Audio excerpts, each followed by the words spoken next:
Were the tweets themselves talking about going back to your country, especially many congresswomen who are from America, is that in itself racist? I didn't take it that way. I understand where some people found it to be insensitive, crude, aggressive. I can understand that. To go as far as to say it was racist, I don't believe it was. When I saw the tweets, when I read the tweets, very much my takeaway was love it or leave it. And that is something that I've said before. That's something that President Trump has said before. It's if you don't like this country, if you want to fundamentally change it, you want to bring socialism to our shores, then you should leave because you're clearly not a fan of the American process. Well, of course, love it or leave it is offensive in and of itself. Conservatives complain about a lot of things about America. We don't suggest that they should leave. Dissent is patriotic. We all want to make the country a better place. And one way to do that is by dissenting. But look, clearly it is racist. I'm a person who's been debating hot button issues and taking provocative positions publicly for 40 years. Nobody in all of that time has ever suggested to me that I should go back to where my ancestors came from, which, by the way, is England and Poland. And one of them was an illegal immigrant many generations ago. This is something that's only said to people of color. And by the way, Ayanna Pressley, African-American congresswoman, born in Ohio, where is she supposed to go back to exactly? You know, most African-Americans in this country, their ancestors were brought here in chains. And for hundreds of years, when people had a complaint, they would say, go back to Africa. It is insulting. It should be relegated to the dustbins of history. It makes me so angry that our president would say this, and now his supporters are chanting it at a rally. First of all, I want to speak to that. I don't agree with chanting it at the rally. I'm actually going to be doing final thoughts on Fox Nation about that today. Good. I don't think that that's helpful. Good. I think that that is misinterpreting what Trump meant by his original tweet. So I agree with you on that point. However, I disagree with you when you say no one's ever told you to go back where you came from. Almost on a daily basis, people tell me, well, your ancestors took over this nation and drove out the Native Americans. Go back to where you came from. So I have heard that almost on a daily basis. Well, you should check out my Twitter notifications. But to the basic point, though, I mean, President Trump complained about this country all the time. His entire 2016 run was complaining about this country. He talked about American carnage. He talked about disgusting. He mocked the president. Nobody said to him, leave the country. Isn't that part of the process? No, and I agree with you on that. I don't think we should tell people to just leave the country. I do believe, though, what he was referring to is if you want to bring socialism to this country, if you want to ravage this country, if you believe in open borders and a free-for-all, then maybe you don't like the values of this country, because that is not what our country is based on, is socialism, on things like the Green New Deal and the extremism that's coming from the left. So I agree there's nothing wrong with saying that there are problems in this country. We all think there are problems in this country. But when you want to fundamentally change this country the way those four do, that's what he's taking issue with. That's what I take issue with. He ran on a campaign of radical change. He wanted to shake radical things up. Change, like Americans He wanted come to first. shake things up in Washington. He wanted to do everything differently, and that's what he has done.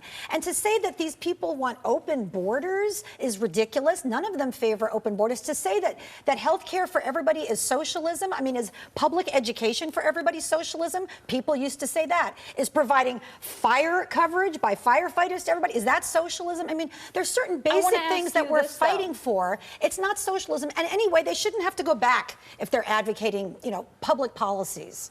When you say that they don't believe in open borders, when they're talking about decriminalizing illegal entry, sorry, that is open borders. No, it's not. And when you say providing health care for all is this wonderful thing, especially illegal immigrants, have you seen the homeless epidemic we have in this state? Yes, I have. And we should be spending $100 million a year on health care for illegal immigrants, people who have no legal right. What's the alternative? Let people be sick and die? Let me respond to your questions, because we are one of the wealthiest countries in the world. And to say that we're not going to provide health care for all of our people, even people who are destitute, who are God's children, who may be homeless because of mental health issues, we shouldn't give them health care? That is un-American. Let's also get to a point of this that you said. You said you don't agree with the chants of send her back. The president also said that he didn't agree with the chants, but he said that the day after. And then I talked with Joe Biden about that this week during his trip to California. Here's what both of them said. I was not happy with it. I disagree with it. But again, I didn't say that, they did. You can imagine if someone said that when I was speaking, what I would have said. No, stop. Speak up, man. Not after the fact. Not after the fact. And look. You think he's trying to? You think he's trying to have it both ways? Pardon me? You think he's trying to have it both ways, to have that in the moment and then the next day walk it back? Well, he does that all the time and everything. Heal this country, because clearly if that is happening, we're pretty divided right now. If No. you're president, how do you Look, put the pieces back together? I think the vast majority of the American people understand what's going on. They get it. Do you think he's trying to have it both ways? No, I don't. And I believe the president when he said I disagreed with it. And I think in that moment, he didn't know what to say. Please stop chanting. And maybe he should have. And in fact, I wish he would have, because I don't believe that that's what Trump supporters really believe in. And also, the chant that I prefer to hear is build that wall anyway. Last thoughts on this? You know, he is the president. To say that he can't show leadership is too much to ask of him when he's standing there for 10 seconds silently while they're just following up on what he had tweeted. It's absurd. Are our standards for our president so low that we can't even hold him to account when people are saying, send her back? I mean, please, I think we can insist on better.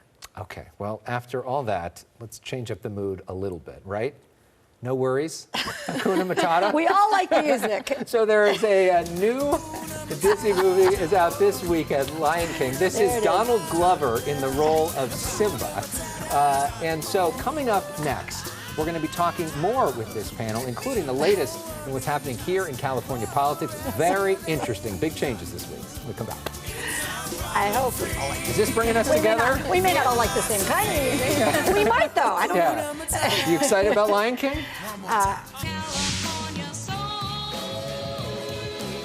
Quinnipiac released a new poll of California Democrats this week, and Kamala Harris pulled ahead for the first time. She's at 23, Biden at 21, Sanders at 18. While Kamala Harris may have the most momentum when it comes to polling, South Bend Mayor Pete Buttigieg has the most when it comes to collecting California cash. He raised more from the California than the California senator did. Here are the latest numbers for the second quarter. Mayor Pete at $3.8 million, Harris at $3.3 million, Joe Biden at $2.4 million. By the way, all three of them hosting fundraisers in California this week.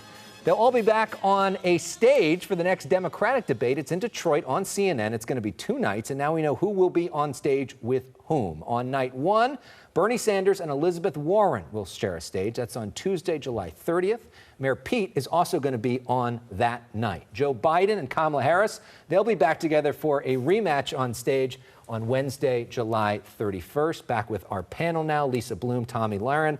Lisa, where do you see the state of the race right now? I love Kamala Harris. I thought she killed it in the debate. I was very impressed with her. I've gone to some of her fundraisers, and, you know, she's not taking PAC money, and Mayor Pete is. I like Mayor Pete very much, but taking PAC money, I think that's kind of old school, and most of the Democratic candidates are not doing that anymore. Political Action Committee Yes, translation. Yes, where do you see the state of the race?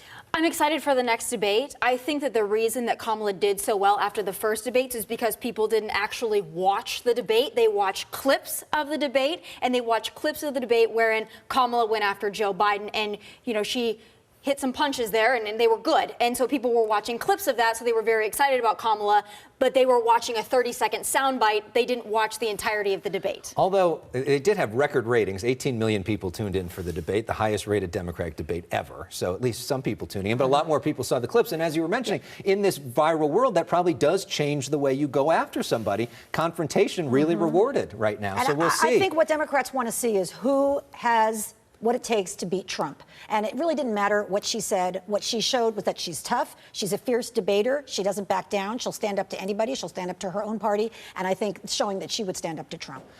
Let's talk about California for a moment. A couple other issues this week, real quick takes. There's apparently a rat explosion. This is happening at City Hall, downtown Los Angeles, other parts of the state. There was a study that came out that showed rat population way up, being blamed for some of the typhus outbreaks, some of these medieval diseases that are coming back. Some activists say part of the problem is that policymakers are not allowing for different types of ways to kill rats because they're worried about the environmental impact of that with other animals. Tomi, where do you see this? Is this sort of a bigger symbol for what's happening in this state?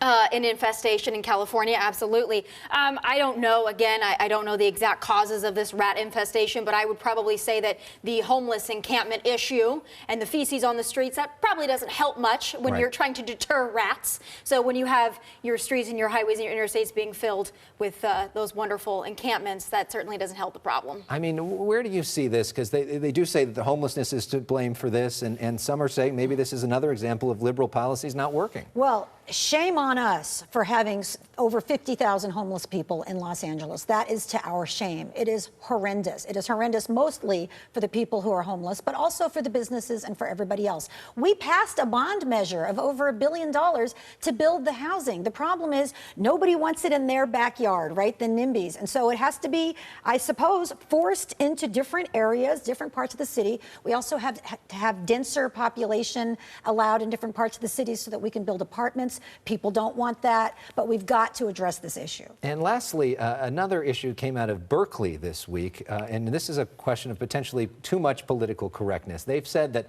they're not going to have manholes anymore. They're going to be calling them maintenance holes. They're getting rid of pronouns when it comes to referencing anything. So no more fraternities or sororities. It's the collegiate Greek system residents. Pregnant women will not be called pregnant women. It's just going to be pregnant employees. I know this is sort of your brand. Well, It's just a softball. I think we agree that there are a lot of issues, not only in this country, but especially in California. So the fact that we're worried about word policing instead of actual policing of our borders, of our cities, and we're worried about offending somebody by the name manhole, I think that that's pretty indicative of where we're at in the state of California. Well, I think we can do multiple things at once. This cost $600 to change, so it was very small. And I think language. Give that to a homeless person. And I think language matters. We don't say newsman, we say newscaster. We don't say fireman, we say firefighter.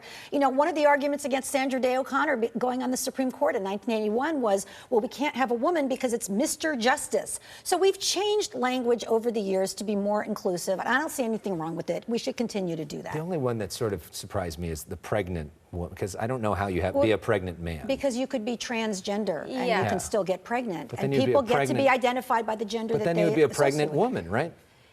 Not necessarily. You could be a transgender man and you could still get pregnant and give birth. Only All in right, California maybe. will we be discussing this, by the way. No, that's Only not in true. California. There's transgender people all over the country, and I'm so glad that they're finally getting some of the respect that they deserve. Okay, well, as we go to break, some assistance from Taylor Swift, because both of our panelists have dealt with plenty of haters in the day. That is true. So what's their advice for shaking it off? We're going to have it right after this. Haters gonna hate, Yeah. right. Taylor Swift fan? Absolutely. Okay, Yeah. well, there you go. Yeah. All right, well, our panelists this week don't have a ton in common, but they are both fighters, right? Lisa Bloom and Tomi Lahren. Tomi just written this new book about this. It's called Never Play Dead. I'd love to read one quote from it that I think sort of talks about this concept, right? It says, here it is, put up on the screen. I've been fired, sued, dropped, disinvited, heckled, laughed at, slandered, betrayed, and dumped, but that didn't break me. So I want to talk to both of you about sort of how do you deal with the haters. Let's start with you, Lisa. Well, listen, as a human being, it does hurt sometimes. I'm going to be very honest. I like to project this tough exterior. I'm a trial lawyer, but I'm a human being, and it can be very hard. But we have to remind ourselves that literally everybody in the public eye has haters. I tell my clients when we're getting ready to sue, you know, Bill Cosby or Donald Trump, that you're going to get haters. Mother Teresa had haters, and you have to dig down to the tough part of yourself. You also have to surround yourself with people who do like you and support you and are cheering for you. God, how bad a person do you have to be a Mother Teresa hater? Right? I mean, can you imagine at the age of Twitter back in those times? Yeah. But, you know, and I agree with you on this. And for me, it's something I also write about in the book. This book isn't just for conservatives. I have a lot of liberal female friends as well, and we support each other and we like each other. You and I can talk and we can like each other. We can talk about things that are not political, and we can respect the other position, the other point of view. And I think we've gotten to a point in this country where the litmus test for friendship has been, who have you voted for? And if you voted the wrong way, then they don't want anything to do with you. And we need to get away from that. We can be friends, we can respect each other. And at the end of the day, my notifications on Twitter don't define me, and they never will.